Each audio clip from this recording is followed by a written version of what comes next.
action.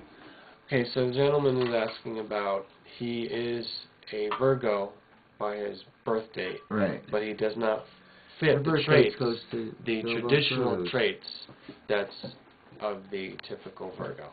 Now, that's easy. That's The antithesis. That's an easy one to answer because would a you lot say of I'm a signs, typical, Gemini too? well, I want to go. I don't know you as well, but right. But I use what my I have hands to do a with lot in Virgo.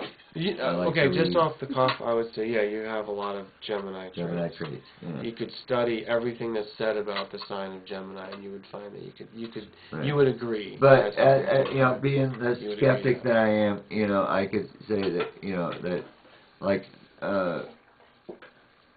you Oh, can you see have what to you be want to see. skeptical. But, I'm more skeptical I'm a today skeptical than I am. person, But I've proven a lot of things to myself. I'm capable of holding many different viewpoints at the same time, even if they're different, because I have a very open mind. That has something to do with Libra in some ways. You may have a planet in Libra, but I wanted to get back to I believe Bill's in science and question. religion and the paranormal and spirit and stuff. Science does not preclude those things to me. No, it doesn't, because I'm very open to that. Well, first of all, I love astronomy, but also astrology fascinates me. Just the planet is as not, a philosophical. it's not just one planet. Right. So we're not just one sign. When you say Gemini or Bill says Virgo, but say you're just talking about the sun. Yeah. My Mercury was in Gemini and also. One thing that is sometimes just as important is the moon.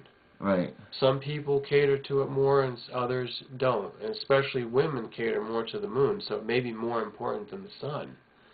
So your sun is in Virgo, but your moon is somewhere else.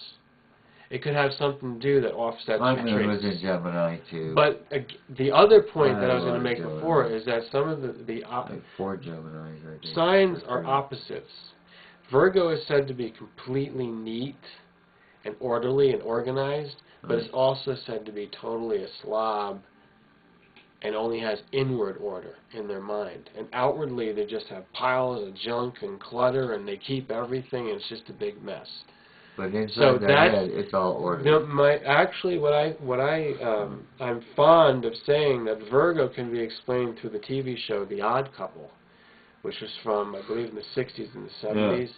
Oscar Felix Madison and Felix Unger, and these two guys were both sides of Virgo. If you want to know about Virgo, the one guy is so neat, and he knows that everything, he's got to be clean cut and all this and polite and all that type of stuff. Right. That's one side of Virgo. Then his roommate, totally slovenly, he doesn't care, he doesn't have manners, and he just lets it all hang out. That's another side of Virgo. I used to be such a Felix. So that's two answers to your question, because it has to do with both of that.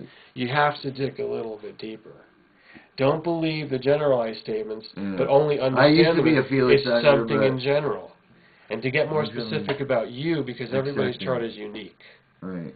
And you have to make a combination of the statements and see how they all where you were balances out to become you. Right. And some people that sometimes I really have to defend astrology sometimes. Hearing these scientific minds completely put it down, including Carl Sagan and many others. That is one the amazing Randy. I'm like, hey, these guys just have nothing better to do. I agree with these guys on a lot of things. Yeah. On certain things I have disagreed. Like with Obama. I like him a lot personally.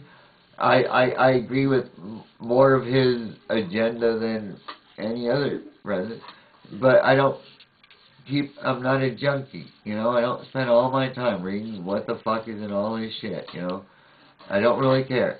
I think he could have done better, and I think the president to be I really don't, influencing our lives. Yeah, I don't want. But that's a totally political thing. Right.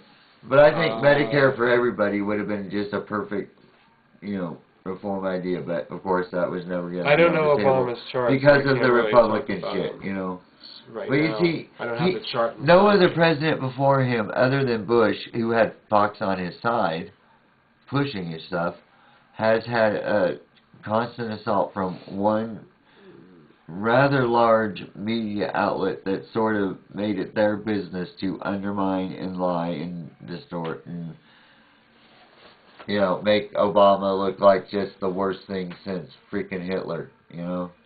I don't know. Which is just ridiculous. I think we have to understand the COINTELPRO and blah, blah, blah, blah, double speak and speak, and isn't it just a big charade? And they just have to entertain us before we find out that the emperor wears no clothes. No clothes, right. You know, so I wouldn't get caught up in what seems to be going on, and the media did this, and the White House made this comment about. It's like, come on, I wish they're all the same. They all get the salary from the same crooked industry that they're in. Yeah. Because we are all individuals. We respect each other. It's like an anarchy. Yeah. Why do we need them? So, we don't. Who the hell? I don't care if they start slinging money. That's what I'm trying to say. Perfect anarchy. I wish they just sit down, shut up, and do absolutely nothing. Let live. It's true. What he says Perfect anarchy is actually live, let live. Okay. Sit down, shut up, you know, run the basic